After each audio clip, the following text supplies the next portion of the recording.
America is aspirational. It has always been more about ideals than origins. That is in part why reviewing our history has been necessary and controversial, because so much of what was considered traditional history focused on ideals and excluded obvious contradictions. Originally, and for some time thereafter, the truths held to be self-evident in the founding documents were not evinced in most people's daily lives. Equality, liberty, and justice have only gradually, and often grudgingly, been ceded by the powerful. This was a process, a struggle, to achieve those ideals. It continues to this day.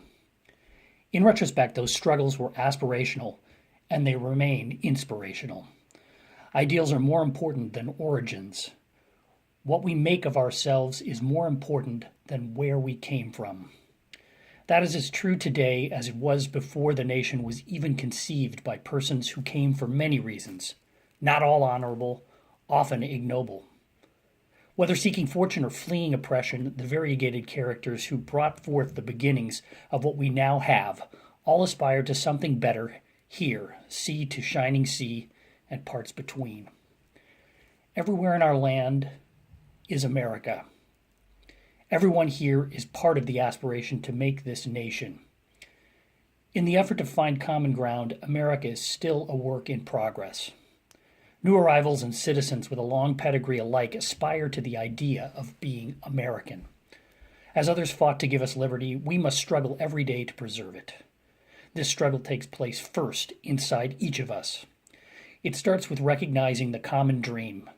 We may differ in some ways, but there is at the core a shared vision based on the ideals, which are the heart and soul of our hopes and dreams, for ourselves and for our nation as a whole.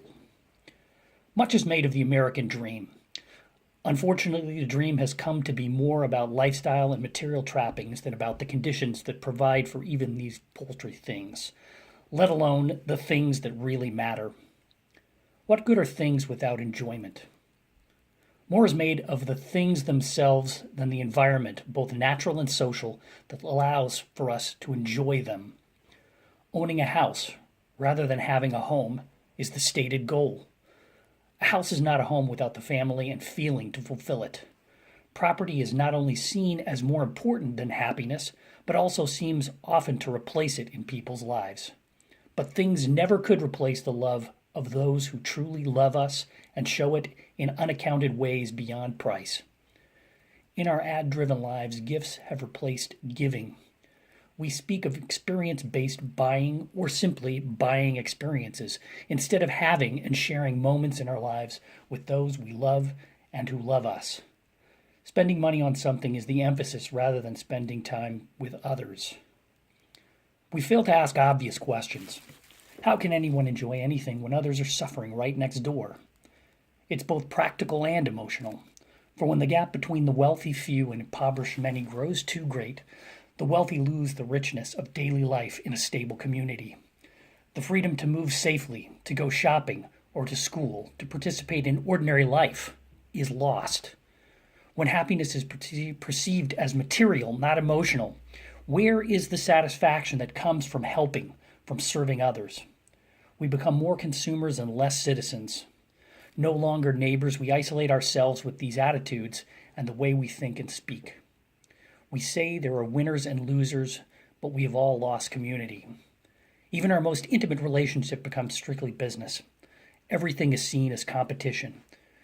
When we believe it, we are not neighbors and friends, but sadly customers and vendors, suppliers and clients, or worse, adversaries for scarce goods and service.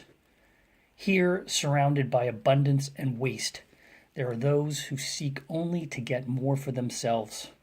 Ironically, they often are the ones with the most already. Even a marriage is seen cynically as a contract. Too many would-be role models in the public eye embody these cynical values, regardless of anything they may say. They claim to have values and religion. They act and express themselves to the contrary most of the time. We have leaders invoking biblical texts to justify oppression and torture. Some may fail to see the hypocrisy in these leaders, political and religious and cultural, celebrities and others in the spotlight. This is true across the spectrum of political affiliation. We all know the abuses of the powerful, the lip service to ideals in direct contrast to their personal actions. It's time for all of us to wake up. For the great majority of us, this is a non-issue in our lives. For us, it doesn't have to be that way. We genuinely care, even for relative strangers, every day and especially in times of need. We have kept true to our dreams and aspirations. We follow the aspiration to be ideal Americans, doing unto others as we would have them do unto us, and to the least as we do to the ones we revere most. It must be repeated because many are still asleep and need to be awakened. Those ideals are not reflected in our political leaders' speech or actions. Slogans and worse, name-calling have replaced policies and reasoned arguments in our political discourse. In effect, both the powerful and the powerless are reduced to rock-throwing in a divided glass house. Reality TV has become our reality, and the audience is also a cast member. We find ourselves at the mercy of executive pronouncements and tweets. Unfiltered moods and outright falsehoods flood the news cycle, causing chaos. People in power abuse their positions both in the bully pulpit and for personal gain. It starts at the top. Although many of us seek to be better in our aspirations as Americans, it is not true of everyone. To be sure, to be better in our roles as family members, friends, co-workers, neighbors, better citizens, and better leaders should be universal. The traitors are those who resort to divisive language and action, who accuse others of being unpatriotic or un-American. It has always been so here and in other places that such divisive demagoguery is mostly to distract from the stealing, the corruption of the demagogues themselves. We should never confuse loyal opposition with treason. We should recognize the exercise of democratic rights and respect them when that exercise is lawful and respectful. But when it incites violence and hatred, we should oppose it and arrest it. Anyone can make that distinction. Hate groups inciting violence and advocating hate speech are obviously different from peaceful protesters inciting us to recognize the failures in our ideals and aspirations. Protests have always aimed to bring us back to the promise of the founding words and remind us of what American exceptionalism really means: an aspiration to a set of ideals. We also need to recognize self-serving betrayal at the top for what it is. When our leaders join in the distortions and lies, they make the problem worse. We need to see that for what it is. We can easily see their reasons when personal profit is going on at the same time. As a matter of principle, we must aspire to the ideals and not the symbols. We must look at the actions of our leaders and not give credence to their words when their actions say otherwise.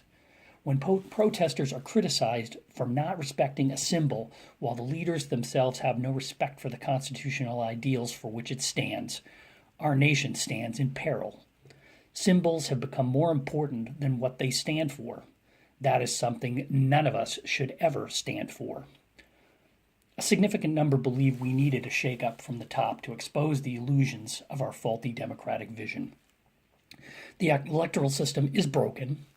That may be something we can all agree on. Let's do a quick checklist. Some would rightly say the institutions and officials failed to serve the people's needs. Check. Others would point to the fact that the system allows mediocre and unqualified candidates to win. Check. Some people like what is happening and believe it is the right direction right now. Well, you can fool some of the people all of the time. Check. We've always had lying politicians. Check. But we have never had outright lying and factual inaccuracy to this degree ever before. Some actually disagree with that. Some of the people believe nothing new is going on. Check. How can that be? We've been lying to ourselves about the character of our society. Check. We have fudged on sticking to the ideals and principles laid out in the original promise. Check. We, the people, in order to perform an expedient governance, have lied to ourselves about our values. Check. Isn't it now the time to quit lying? Quit lying to ourselves. Check. Quit lying. Quit accepting lies from government officials. Check. Confront reality face to face, shoulder to shoulder. Check. We are still one nation. Check. Being American is not a contract we enter into and opt out of at will. As citizens, we have a duty to each other and to the seminal ideals on which the nation was formed. Our leaders and others take the oath of office to preserve, protect, and defend, but sadly, now they seem to have abandoned the oath. They claim to be defending in the very act of undermining and offending against the letter of the law, let alone the ideals they should aspire to. They are not alone. Some citizens who claim to love this country either do not know or have forgotten the fundamental principles of the nation they claim to love.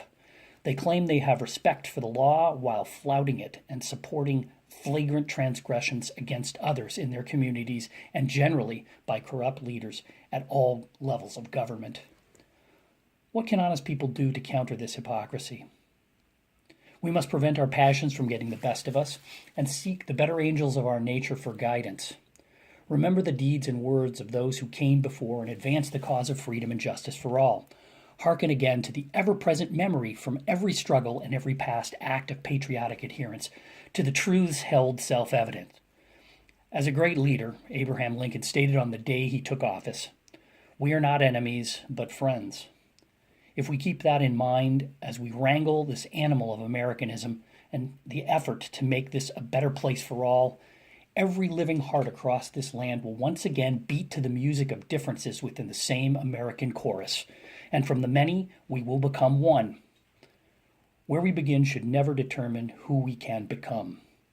In these most conflicted times, it is time to revive the American aspiration, which is the desire to fulfill the promises of the stated principles and strive for the ideals on which this nation was founded explicitly to form a more perfect union. Keshav Kamath, July 4th, 2018.